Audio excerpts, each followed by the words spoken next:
WhatsApp guys, welcome back to my YouTube channel history wizard अभी। तो today we are discussing about Indian national movement. आज हम पढ़ेंगे भारतीय राष्ट्रीय आंदोलन। कोशिश करेंगे कि इसे एक ही पार्ट में कवर कर दिया जाए, क्योंकि देखिए पैट के एग्ज़ाम में 5 नंबर का इतिहास आ रहा है और कल एग्ज़ाम है। भारतीय राष्ट्रीय आंदोलन जो है वो 5 मार्क्स का आ रहा है, 5 नंबर का। तो देखिए सीधे सीधे फैक्ट हैं और ये क्विक रिवीजन टाइप की वीडियो है, क्योंकि देखिए समय बच जाता है ऐसे लिखने से, यही कारण है एग्ज़ाम में टाइम बचा नहीं है। तो इंडियन नेशनल मूवमेंट की जो शुरुआत होती है वो 1857 के बाद से ही ऑलमोस्ट हो जाती है। तो अब देखते हैं क्या तथ्य उत्तर प्रदेश से बनते हैं। तो इसे लिख लीजिए, मोहम्मद कासिम ननैतवी और अब्दुल राशिद गंगोही ने विदेशी शासन के खिलाफ जिहाद का नारा लगाते हुए 1866 में देवबंद, जो कि सहारनपुर में है, नामक मुस्लिम मदरसे की स्थापना की। अब देखिए देवबंद वैसे भी चर्चाओं में रहता है ज़्यादातर। तो ये किसने इसकी स्थापना की? मोहम्मद कासिम ननैतवी और अब्दुल राशिद गंगोही ने जिहाद का नारा दिया था इसी में। 1866 में सहारनपुर में की थी इसकी। दूसरा है 1875 में सर सैयद अहमद खान ने मोहम्मदन एंग्लो ओरिएंटल कॉलेज, जो कि आज अलीगढ़ मुस्लिम विश्वविद्यालय के नाम से जाना जाता है, इसकी स्थापना की। और यही बाद में AMU 1920 में AMU के नाम से जाना जाता है, आज भी अलीगढ़ में है ये। अगला तथ्य है 1885 में कांग्रेस की स्थापना हुई। एलन ऑक्टेवियन ह्यूम के नाम से इनका पूरा नाम है। और इन्होंने पहला जो अधिवेशन था वो गोकुलदास तेजपाल संस्कृत कॉलेज विद्यालय में इसका पहला अधिवेशन हुआ था, जो कि 1885 में हुआ था। पर ये मुंबई में, ये उत्तर प्रदेश से रिलेटेड तथ्य नहीं है। कांग्रेस की तरफ से उत्तर प्रदेश का प्रतिनिधित्व करने वाले कुछ लोग हैं, इनका नाम पढ़ लीजिए। गंगा प्रसाद वर्मा, प्राणनाथ पंडित, जानकी दास घोषाल, मुंशी ज्वाला प्रसाद, बाबू जमुना दास, लाला बैजनाथ, रामकली चौधरी, शिव प्रसाद चौधरी।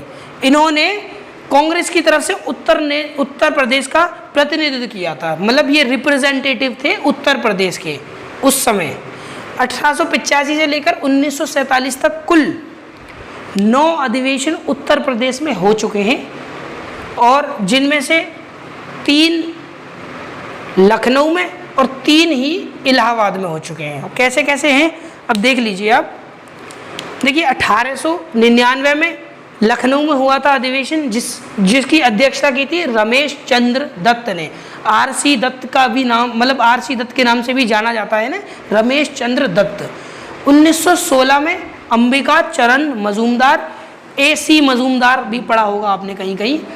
1936 में पंडित जवाहरलाल नेहरू, और उसके बाद इलाहाबाद में की थी। 1888 में जॉर्ज यूल ने अध्यक्षता की थी। 1892 में WC बनर्जी ने अध्यक्षता की थी, और 1910 में सर विलियम बैडरबर्न ने इसकी अध्यक्षता की थी इलाहाबाद में। अब देखिए बनारस में हुई थी एक, और एक हुई थी कानपुर में, और एक हुई थी मेरठ में। 4 और 3 7, सॉरी 3 और 3 6 और 3 9 अधिवेशन ये पूरे हो गए आपके। बनारस में 1905 में गोपाल कृष्ण गोखले, इन्होंने स्थापना की थी इसकी, गोपाल कृष्ण गोखले। ये इस समय अध्यक्ष थे, अध्यक्ष थे इस अधिवेशन के। कानपुर में 1925 में सरोजनी नायडू थी अध्यक्ष, और मेरठ में 1946 में, ये बिल्कुल आखिरी में हुआ है, और JP कृपलानी इसके अध्यक्ष थे अधिवेशन के, JP कृपलानी। 1916 में ही कांग्रेस एवं मुस्लिम लीग द्वारा संयुक्त अधिवेशन हुआ था। 1916 में मुस्लिम लीग और कांग्रेस ने ही संयुक्त अधिवेशन किया था, जिसे हम लखनऊ पैक्ट के नाम से जाने जाते हैं, क्योंकि ये अधिवेशन लखनऊ में ही हुआ था और इसे लखनऊ पैक्ट की संज्ञा दी गई है। अब आगे आते हैं सर। 1 अगस्त 1920 में गांधी जी ने असहयोग आंदोलन, 1 अगस्त 1920 में असहयोग आंदोलन की शुरुआत की। परंतु उत्तर प्रदेश के गोरखपुर जिले के चौरी चौरा नामक स्थान पर भीड़ ने 22 पुलिस कर्मियों की हत्या कर दी, जिसके चलते 12 फरवरी 1922 को गांधी जी ने ये जो है नॉन कोऑपरेशन मूवमेंट मतलब असहयोग आंदोलन वापस ले लिया था 22 फरवरी 1922 को चौरी चौरा हत्याकांड के चलते, जो कि गोरखपुर के पास में ही है। 1923 में ही मोतीलाल नेहरू, MT नेहरू सुना होगा आपने, सॉरी ML नेहरू एवं चित्तरंजन दास के द्वारा इलाहाबाद में स्वराज पार्टी, ये क्वेश्चन आता है, नोट डाउन कर लीजिए, बहुत इंपॉर्टेंट क्वेश्चन है ये, स्वराज पार्टी की स्थापना की थी। 1924 में चंद्रशेखर आज़ाद द्वारा हिंदुस्तान रिपब्लिकन एसोसिएशन, बाद में इसका नाम हिंदुस्तान सोशल रिपब्लिकन एसोसिएशन हुआ था, अभी इन्होंने इसकी स्थापना की थी चंद्रशेखर आज़ाद ने। ये क्वेश्चन आ चुका है, बहुत बेसिक क्वेश्चन है ये। और 9 अगस्त 1925 में काकोरी कांड, जो कि लखनऊ के पास हुआ था, इसमें चंद्रशेखर आज़ाद, रोशन सिंह, राजेंद्र लेहड़ी, अशफाक उल्ला खान और राम प्रसाद बिस्मिल, ये लोग इसमें शामिल थे काकोरी कांड में। तो आप इसे नोट डाउन कर लीजिए। देखिए, चंद्रशेखर आज़ाद को छोड़कर सभी को फांसी दे दी गई थी। अब इनमें देखिए, अशफाक उल्ला खान को फैज़ाबाद में, फैज़ाबाद अब अयोध्या कहा जाता है प्रेजेंट टाइम पे, राजेंद्र लेहड़ी को गोंडा में, राम प्रसाद बिस्मिल को गोरखपुर में और रोशन सिंह को नैनी मीन्स इलाहाबाद में, ये जगह है।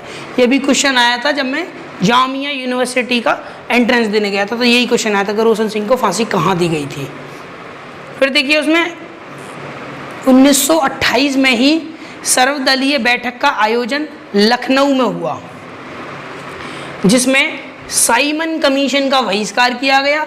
यहीं पर 1928 में ही मोतीलाल नेहरू ने नेहरू रिपोर्ट पेश की थी। इसमें क्या हुआ था कि अंग्रेज़ों ने कहा था कि अपना खुद का कॉन्स्टिट्यूशन बनाओ और सारे पॉलिटिकल पार्टीज़ के लीडर पे उस पर साइन करवा लो, तो हम तुम्हें स्वराज दे देंगे। तो इसमें मोतीलाल नेहरू ने नेहरू रिपोर्ट पेश की थी, जिसे ब्लूप्रिंट ऑफ इंडियन कॉन्स्टिट्यूशन कहा गया है। इसे कहा गया है कि बिल्कुल ये ब्लूप्रिंट था, ब्लूप्रिंट मतलब बिल्कुल as a photostat Indian constitution का, इसी को कहा गया है। लेकिन मोहम्मद अली जिन्ना ने इस रिपोर्ट पर हस्ताक्षर नहीं किए थे, जिसके कारण अंग्रेजों ने इस रिपोर्ट को रिजेक्ट कर दिया था। ये वही रिपोर्ट है, नेहरू रिपोर्ट। ये कभी कभी सवाल आता है कि नेहरू रिपोर्ट किसने पेश की थी, मोतीलाल नेहरू या जवाहरलाल नेहरू, तो कन्फ्यूजन हो जाता है उसमें। तो याद रखना, मोतीलाल नेहरू ने नेहरू रिपोर्ट को पेश किया था, और किसने साइन नहीं किया था, मोहम्मद अली जिन्ना ने। ये लखनऊ में हुआ था, ये सर्वदलीय बैठक हुई थी। आगे देखिए, 7 फरवरी 1931 को इलाहाबाद के एल्फ्रेड पार्क में चंद्रशेखर आज़ाद ने खुद को गोली मारकर आत्महत्या कर ली थी। एल्फ्रेड पार्क में, ये कहाँ है, इलाहाबाद, क्योंकि उत्तर प्रदेश से संबंधित है, इलाहाबाद में है, तो क्वेश्चन बनने के चांसेस हैं। पार्क का नाम याद रखिए, एल्फ्रेड पार्क। 1937 में भारत में प्रथम निर्वाचन हुआ। इस समय भारत का वाइसरॉय लॉर्ड लिनलिथगो था, लॉर्ड लिनलिथगो, याद रखना। सबसे पहले 1937 में हुआ था। उस समय उत्तर प्रदेश का नाम संयुक्त प्रांत हुआ करता था, यूनाइटेड प्रोविंस। ये निर्वाचन आयोग संयुक्त प्रांत में, जो कि उत्तर प्रदेश का पुराना नाम था, यूनाइटेड प्रोविंस कहीं कहीं लिखा जाता है। तो इसमें गोविंद बल्लभ पंत 1937 में कांग्रेस की तरफ से संयुक्त प्रांत के प्रधानमंत्री बने थे। और उस प्रधानमंत्री, कभी कभी कोई मुख्यमंत्री समझ लेता, प्रधानमंत्री हुआ करते थे उस समय। 8 अगस्त, क्योंकि स्टेट्स के प्रधानमंत्री होते थे उस समय, 8 अगस्त 1942 को बम्बई से शुरू भारत छोड़ो आंदोलन, क्विट इंडिया मूवमेंट, जिसे अगस्त क्रांति भी कहा जाता है क्योंकि ये अगस्त में ही शुरू हुआ था। जो इसकी नींव रखी हुई थी या सक्रिय हुआ था ये 16 अगस्त 1942 को सक्रिय हुआ था उत्तर प्रदेश के बलिया जिले से, जो कि गोरखपुर के पास पड़ता है, बलिया, वहाँ से सक्रिय हुआ था। उसके बाद देखिए 1937 में इसका नाम संयुक्त प्रांत रखा गया, उत्तर प्रदेश का नाम, और बाद में 24 जनवरी 1950 को इसका नाम उत्तर प्रदेश कर दिया गया, 24 जनवरी 1950 में। देखिए ये पूरे फैक्ट हैं, फैक्ट सीधे आपको ये फ़ायदा करेंगे, क्विक रिवीजन टाइप की वीडियो है ये। और लास्ट फैक्ट देख लीजिए, 24 जनवरी 2018 को ही हमने प्रथम उत्तर प्रदेश दिवस मनाया है। इम्पोर्टेंट क्वेश्चन मार्क कर लीजिए, आ सकता है, इसमें चांसेस हैं। 24 जनवरी 2018 को हमने प्रथम उत्तर प्रदेश दिवस मनाया है। तो देखिए ये क्विक रिवीजन टाइप की वीडियो है, नोट डाउन कर लीजिए, बिल्कुल क्विक रिवीजन टाइप की वीडियो है। और आप यहाँ से क्वेश्चंस को हिट करेंगे। इंडियन नेशनल मूवमेंट्स में बहुत ज़्यादा क्वेश्चन यहाँ से हिट होंगे, आप इजीली देख लेना। और वीडियो अच्छी लगे तो आप लाइक कर देना, चैनल को सब्सक्राइब कर लेना और शेयर कर देना वीडियो को। धन्यवाद।